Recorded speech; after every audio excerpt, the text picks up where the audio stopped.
Bonheur éternel, nous dit la parole.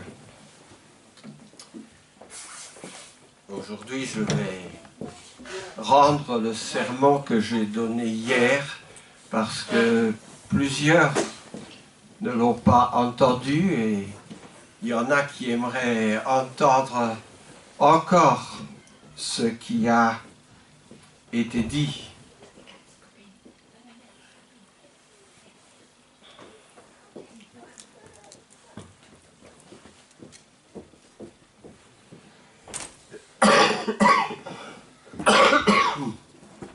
Je suis un peu juste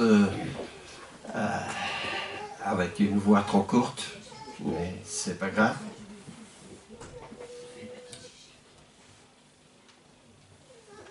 La vie et la mort font partie de notre existence. Personne ne peut vivre éternellement sur la terre et chacun sait qu'il connaîtra la mort un jour, peut-être vite, peut-être d'une manière lointaine. Dans chaque ville, dans chaque village, il y a un cimetière qui nous rappelle cette réalité.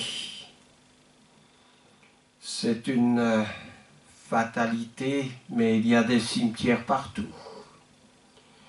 Le processus du vieillissement, parce que nous vieillissons tous, est engagé pour l'être humain à partir du jour de sa naissance. La Bible dit: il est réservé aux hommes de mourir une seule fois, après quoi vient le jugement. Et personne ne conteste cette affirmation. Toute culture humaine s'intéresse à une vie après la mort. Les Égyptiens ont construit des pyramides pour leurs souverains, pour leurs pharaons qui étaient morts. Les Chinois construisent d'immenses tombeaux, si vous visitez l'Asie, pour leurs empereurs qui sont décédés. Les Vikings qui venaient du nord de la Scandinavie habillèrent leurs guerriers qui étaient tombés au combat et ils les placèrent dans des barques qu'ils relâchèrent au vent en ayant eu soin de faire brûler ces barques. Les croisés du Moyen-Âge, souvenons-nous, il y a eu 4 croisades dans l'histoire, crurent que s'ils mourraient à la bataille, ils hériteraient d'une meilleure place, d'une vie plus glorieuse encore. Les pilotes japonais en 44-45, qu'on appelait les kamikazes, ils croyaient aussi à la même chose, d'une vie plus glorieuse s'ils tombaient au combat. Les Indiens d'Amérique ensevelissaient leurs morts avec leurs outils et avec leurs armes pour qu'ils puissent les utiliser sur le grand terrain de chasse. Alors, nous voyons que le concept de la mort est d'une vie après la mort, d'une continuation et dans les cœurs. D'ailleurs, dans l'Ecclésiaste, Salomon nous dit que Dieu a mis en nous la pensée de l'éternité. Les hommes ont toujours craint la mort, Le roi de France, Louis XV, ne permettait pas que personne ne parle de la mort en sa présence. Et selon une superstition chinoise, parler de la mort était l'inviter, n'est-ce pas? Cette mort. Actuellement, on a un peu tendance à ignorer la mort ou à essayer de la retarder le plus possible. Woody Allen, qu'on connaît dans le milieu du cinéma, lança un jour cette phrase « Ce n'est pas, dit-il, que j'ai peur de mourir, c'est juste que je ne veux pas être présent lorsque cela se produira. » On appelle ça une boutade. Mais les chances de mourir sont de l'ordre de 100%. La Genèse décrit l'homme comme différent de tout autre être que Dieu a créé. Il est composé de 3 parties, cet homme. Et ces 3 parties sont énumérées dans l'épître de Paul aux Thessaloniciens. Il dit que chaque homme a un corps, une âme et un esprit.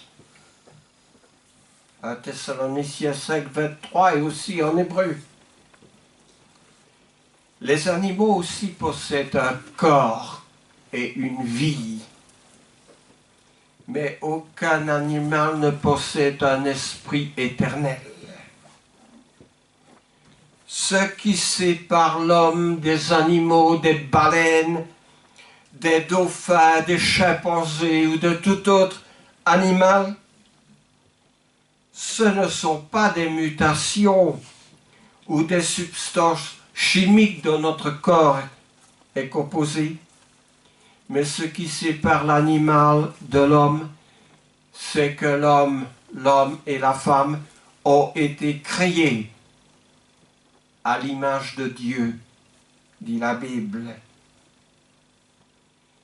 Chacun des descendants d'Adam possède 2 dimensions. Dieu fit Adam de la poussière, de la terre.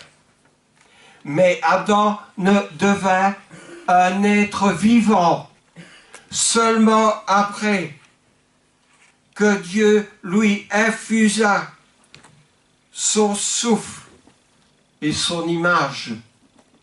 Alors Adam devint, dit la Bible, une âme vivante. C'est dans la Genèse plusieurs versets. Et vous pouvez toujours me demander après les versets, parce qu'il y en a plusieurs. Dieu est le Père des esprits.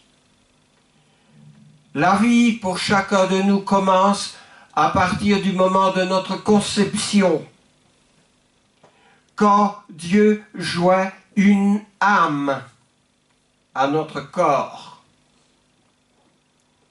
Le corps est la partie de notre être, soutenu par l'air, par l'eau, et aussi par des matières qui pourrissent. Cette partie cesse un jour d'exister. Tout ce qui est la matière, tu es poussière, et tu retourneras à la poussière. Mais notre corps aussi est un temple. La Bible nous dit que il est le temple de Dieu, notre corps, parce que l'Esprit de Dieu l'habite. Paul dit ça en 2 Corinthiens 5, 1. L'âme est cette partie du corps, dans le corps, qui nous fait ressembler à Dieu. Et l'âme retourne à Dieu au moment où notre corps cesse d'exister.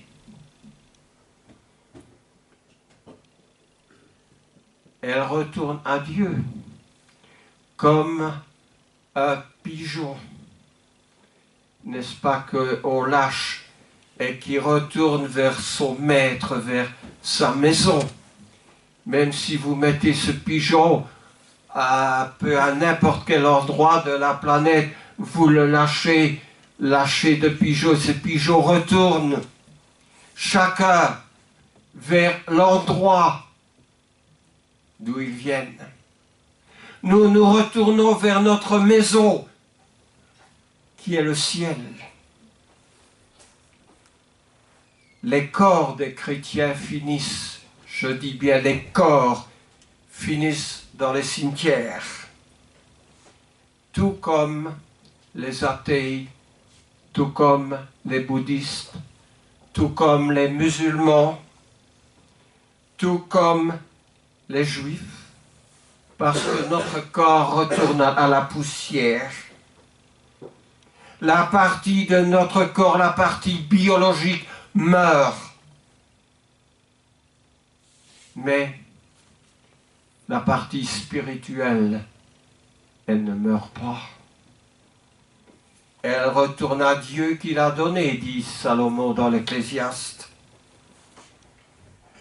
Dieu fait le tri en deux groupes. Il y a les sauvés et les autres. Ne me taxez pas d'être trop difficile, d'être trop méchant, parce que c'est Jésus qui dit « Quiconque vit et croit en moi ne mourra jamais. » Mais même, quand même, il serait mort. C'est Jésus qui dit cela. Il dit cela à Marthe, dans Jean, lors d'un décès, celui de son frère Lazare. Et puis Jésus, probablement regardant Marthe dans les yeux, Marthe toute triste par la mort de son frère, Jésus lui dit, mais Marthe, crois-tu cela? Avec la douceur dont on peut s'imaginer de Jésus en pareille circonstance. Marthe, crois-tu cela? Et la confession de Marthe est on ne peut plus claire, parce que Marthe lui dit, oui Seigneur, je crois que tu es le Christ, le Fils de Dieu, celui qui devait venir.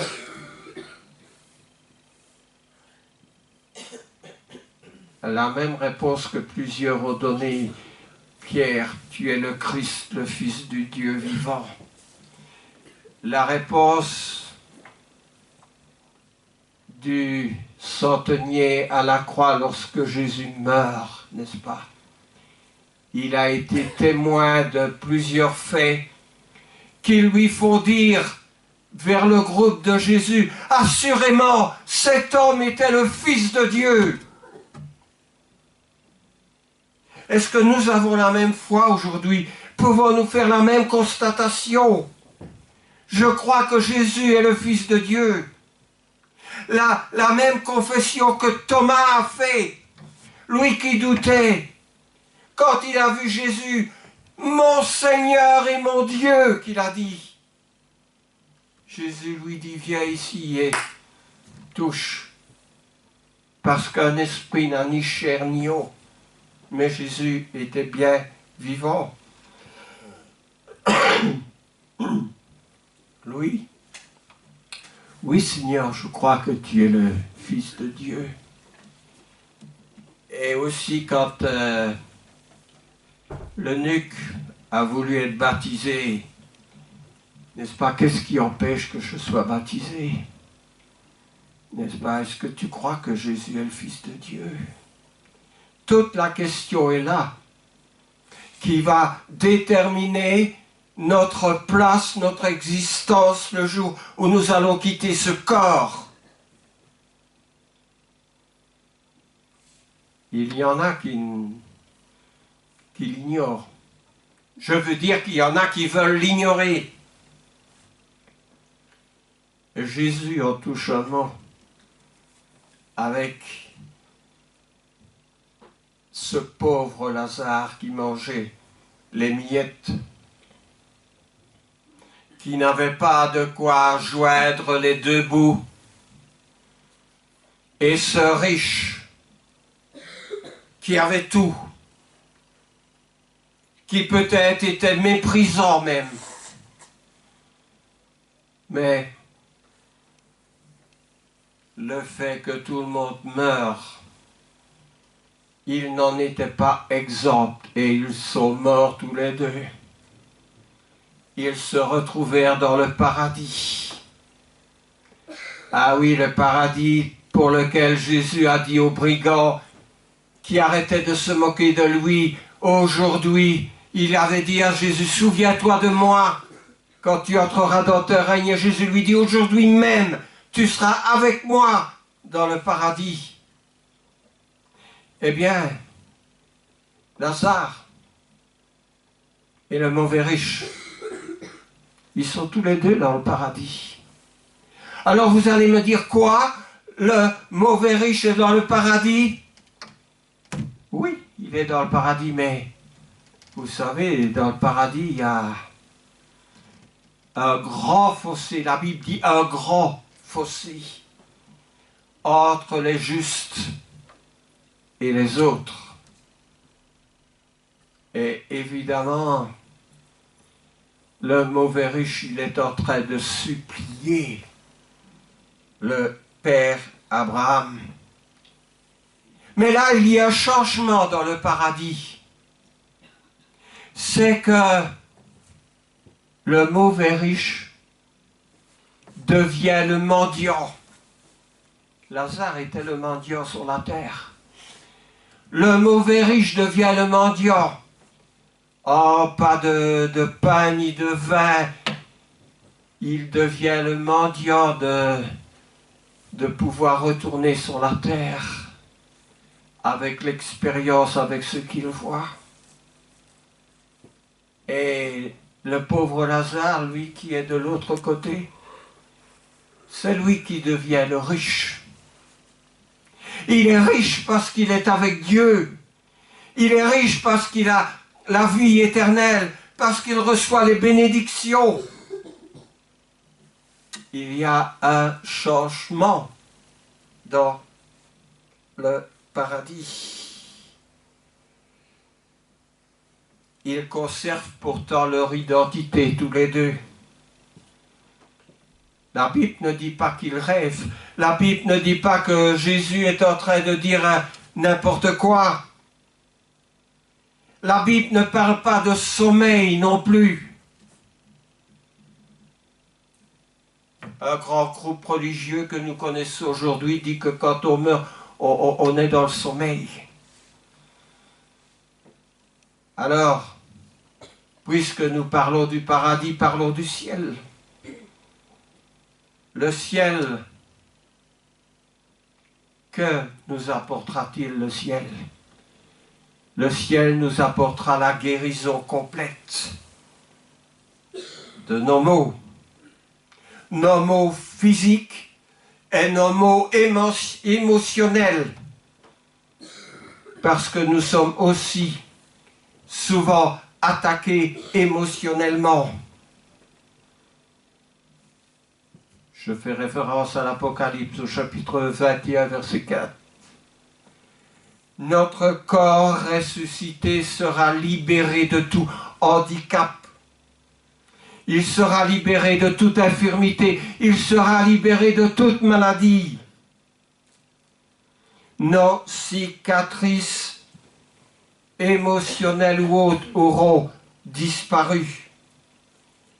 Et nous serons affranchis. Nous serons libérés des névroses, des complexes, des dépressions, de tout ce que nous devons prendre comme médicament pour y remédier à ces choses. Là au-dessus, nous serons chez nous. Nous pourrons servir l'Éternel, nous pouvons nous réjouir là au-dessus, nous pouvons rire. nous pouvons célébrer le nom de Dieu et chanter ses louanges. Je fais référence à Thessaloniciens 4, 17. Dans la Bible, le passage, quand nous lisons le ciel, c'est être porté par les anges vers la félicité. Luc 16, 22. C'est aller au paradis dans la Bible. Luc 23, 43. C'est s'endormir pour se réveiller dans un lieu meilleur. Jean 11, 11 à 14. C'est quitter une tente pour habiter dans une maison d'une manière permanente. 2 Corinthiens et aussi Jean 14. C'est obtenir une condition meilleure que celle dans cette vie. Paul dit cela aux Philippiens, chapitre 1, versets 21 et 23. C'est quitter les ténèbres pour entrer dans un lieu bien éclairé. Apocalypse 22, 5. Aller au ciel, c'est, selon la Bible, rentrer chez soi pour voir sa famille et ses amis. Genèse 25, 8.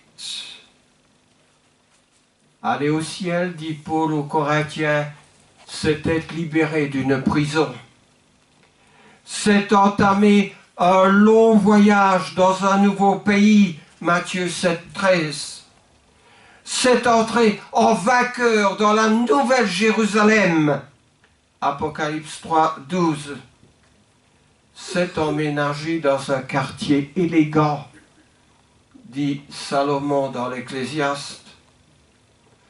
C'est ouvrir une porte vers un monde tout nouveau, Hébreux 11.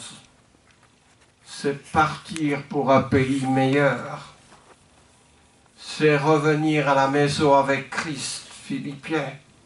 C'est se réveiller pour vivre avec Jésus. C'est se reposer de ses travaux.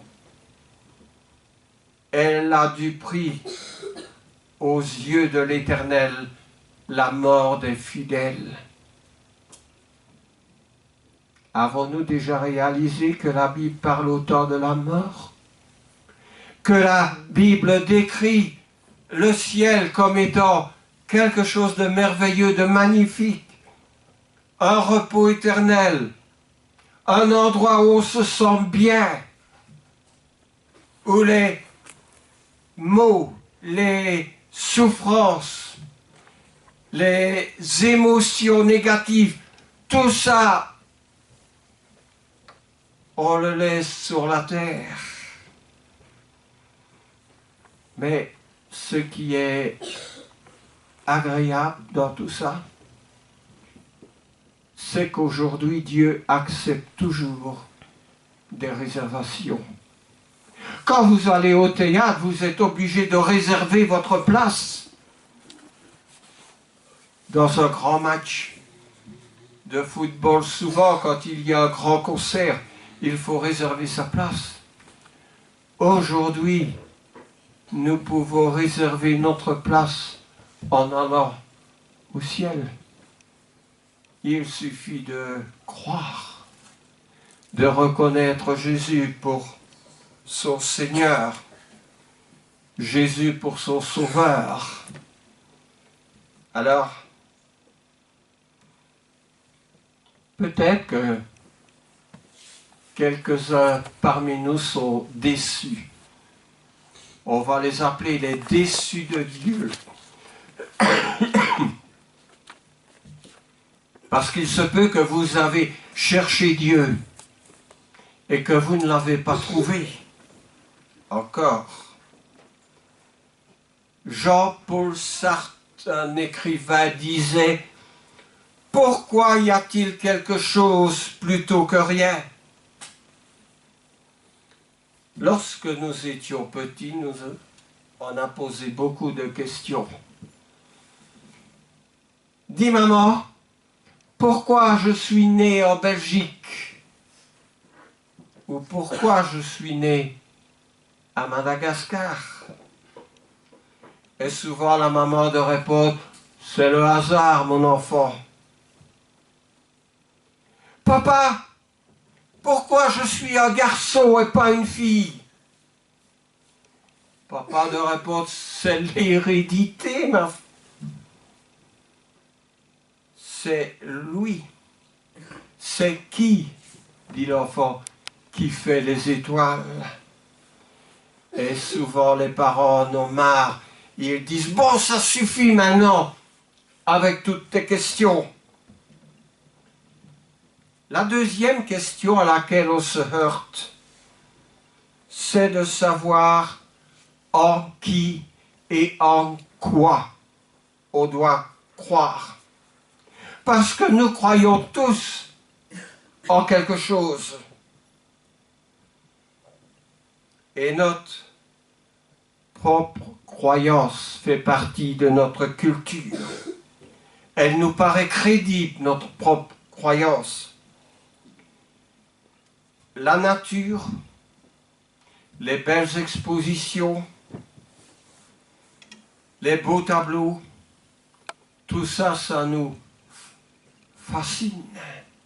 Nous aimons voir toutes choses. Nous croyons à l'amour, nous aimons les choses qui sont magiques, comme à Noël. Mais toutes choses, ces étoiles, toutes ces choses, ont un créateur. Voltaire, qu'on connaît bien, disait « L'horloge ne peut pas exister sans un horloger. » Un beau tableau que vous voyez ne peut pas exister s'il n'y a pas un peintre qui fait le tableau. Le ciel que vous voyez avec les étoiles, il y a aussi un créateur. Mais attention, parce que ne prenons que dans la France, il y a 50 000 voyants. Les journaux en sont pleins d'adresses pour la voyance. Il y a 25 000 sectes qui se répartissent et qui croient orienter les gens vers le bon choix. Le bon choix, lequel? Quel choix? Alors si nous regardons notre société, nous frémissons parce que nous croyons que nous sommes arrivés à un certain sommet, mais ce n'est pas le cas. L'amour tue, n'est-ce pas? Il suffit de voir les statistiques du sida. La politique, elle est corrompue. L'air est vicié. L'eau, elle est polluée. La couche d'ozone, elle est trouée. La science est incontrôlée. L'argent est sale. L'école est inégalitaire. Les villes sont surpeuplées et les religions inadaptées. La vie est vraiment pleine de contradictions. Mais la parole de Dieu, elle, ne se contredit pas. Quelqu'un qui écrit avec beaucoup de talent des chansons, c'est Jean-Jacques Goldman. Et Jean-Jacques Goldman a fait une chanson qui s'intitule « À tous mes actes manqués ». Alors quand on regarde la partition de sa chanson, lorsqu'on l'écoute, on peut entendre « À tous ces chemins qui me sont passés à côté, à tous les murs que je n'ai pas pu briser, à tout ce qui nous arrive, mais trop tard, à tous les masques qu'il aurait fallu porter, aux peurs impossibles à échanger. » Mais vous savez l'objet de ma dévotion ce matin, ce n'est pas la déception, c'est la vie, c'est l'espérance, c'est la réalité. Mais il faut considérer toutes ces choses. Toute notre vie est un voyage vers la mort. Mais Dieu ne nous a jamais épargné les difficultés. Dieu ne nous épargne pas de la souffrance. Dieu ne nous épargne pas des maladies. Dieu n'est pas un menteur. Et Dieu ne dit pas non plus que nous sommes des robots. Chacun a son libre arbitre, sa propre volonté de choisir. Mais il faut faire le bon choix. Jacques, dans la Bible, nous dit « Vous êtes une vapeur qui paraît pour un peu de temps et qui ensuite disparaît. » Quand je baptise au nom du Père, au nom du Fils et au nom du Saint-Esprit. C'est la déité céleste. C'est ce que nous appelons la Trinité. Mais on nous dit, il n'y a pas le mot Trinité dans la Bible. Mais il y a bien ces trois personnes. Vous prenez de l'eau dans un récipient. L'eau, c'est liquide, n'est-ce pas? Si vous renversez, vous verrez que l'eau s'étale. Vous placez cette même eau dans une bouilloire que vous faites chauffer. Il y aura de la vapeur qui sort. Mais la vapeur, c'est toujours de l'eau qui a été chauffée à une grande température. Vous prenez cette même eau, vous la mettez dehors en hiver quand il gèle, cette eau va devenir un corps solide, elle va devenir de la glace, mais c'est toujours de l'eau. C'est trinitaire, n'est-ce pas? Dieu le Père, Dieu le Fils, Dieu le Saint-Esprit, c'est toujours Dieu. Alors, la Bible nous dit, et Jésus dit, ne vous étonnez pas de toutes les choses, car l'heure vient, et dit Jésus, où tous ceux qui sont dans les sépulcres entendront ma voix et en sortiront. Pouvons-nous imaginer cela? C'est Jésus qui dit cela. Mais il ajoute ceci. Ceux qui auront fait le bien ressusciteront pour la vie. Et ceux qui auront fait le mal ressusciteront pour le jugement. C'est la même prédication que l'apôtre Paul fait lorsqu'il est à Athènes en acte 17. N'est-ce pas? Mais ça, c'est une réalité. N'est-ce pas? Parce que Jésus, lui aussi, est mort et il est ressuscité. Et la Bible nous dit, que si nous croyons, que si nous avons l'Esprit de Dieu, l'Esprit qui a ressuscité Christ d'entre les morts, nous rendra aussi la vie à vos corps mortels, ajoute-t-il, Romains chapitre 8. Et il nous faut aussi mourir avec Christ dans les eaux du baptême. C'est aussi, ça fait partie de l'enseignement. Il nous faut mourir avec Christ pour ressusciter avec Christ à une vie nouvelle. C'est une conformité, dit Paul en Romains chapitre 6, une conformité à la mort et à la résurrection de Jésus-Christ. Ça, c'est notre libre choix. Aller dans le cimetière, ce n'est pas toujours notre libre choix. Mais Jésus nous expose toutes les choses. Et tout ce que Jésus nous expose est une réalité. Ce sont des choses vraies, des choses pour lesquelles il faut prendre connaissance et conscience.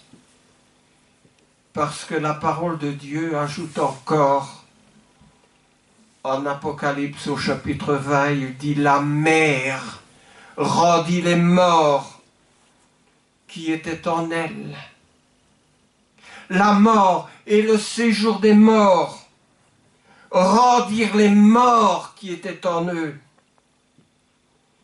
Et chacun fut jugé selon ses œuvres.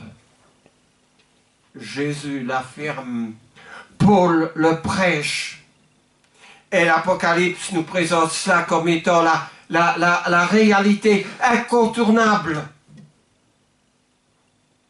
Alors il vaut mieux être prêt. Nous connaissons la parabole des 10 vierges, n'est-ce pas, que Jésus expose. Il y a 10 vierges, il y en a 5 qui sont sages et 5 qui manquent de sagesse. Alors au milieu de la nuit, on crie « Voici l'époux, réveillez-vous !» Mais celle qui manquait de sagesse manquait d'huile pour que leur lampe continue d'être allumée. Et les 5 qui ne sont pas sages dire aux 5 autres, « Oh, s'il vous plaît, donnez-nous un peu de votre huile pour que nous puissions voir. » Mais les 5 sages disent, « Mais si nous vous donnons de notre huile, il n'y en aura pas assez pour nous, pour continuer le chemin. Allez au magasin, allez en chercher, allez en acheter. » Et elles y vont par obligation. Et pendant qu'elles y vont, on crie « Voici l'époux !» L'époux arrive, l'époux vient. Et il prend les 5 vierges sages avec lui. Et puis les 5 autres arrivent. Et Seigneur, et nous imaginons la scène. Et qu'est-ce que dit Jésus? Vous vous souvenez de ce que dit Jésus aux 5 qui ne sont pas sages? Retirez-vous, je ne vous connais pas.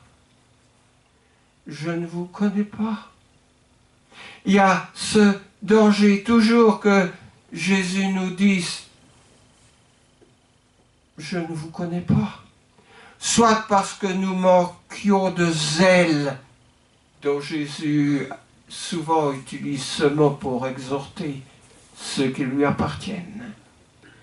Soit parce que nous sommes infidèles, ou pour quelle toute autre raison. Je ne vous connais pas. N'est-ce pas mieux lorsque nous allons aller au paradis que les bras soient ouverts? Vous savez, je suis allé plusieurs fois aux États-Unis d'Amérique. Les étrangers, ils sont soumis à un contrôle sévère. Les services de l'immigration ne sont pas accueillants avec les étrangers parce qu'ils ont cette attitude-là dans leur travail. Mais quand je me trouve à côté d'un Américain, mes enfants sont américains, qu'est-ce que le service d'immigration dit aux Américains? Welcome home! Bienvenue à la maison! Et les autres qui sont là à côté ont dit, eh ben, moi aussi j'aimerais bien qu'on me dise bienvenue. C'est un peu ça, n'est-ce pas? Jésus va dire, bienvenue, on vous accueille. Ou bien, je ne vous connais pas. Et puis la porte sera fermée, comme la porte de l'arche de Noé. Noé a prêché toute une vie sans vraiment de résultats. Lorsque le moment était venu, il est entré dans l'arche avec sa famille et Dieu a fermé la porte. Et quand la pluie a tombé, les gens ont crié. Ils ont appelé au secours. Mais même Noé, il ne pouvait pas ouvrir la porte parce que Dieu avait fermé la porte. Plaise à Dieu que nous soyons accueillis. C'est franchement plus agréable d'être accueillis que le contraire. Que Dieu bénisse sa parole. Amen. Amen.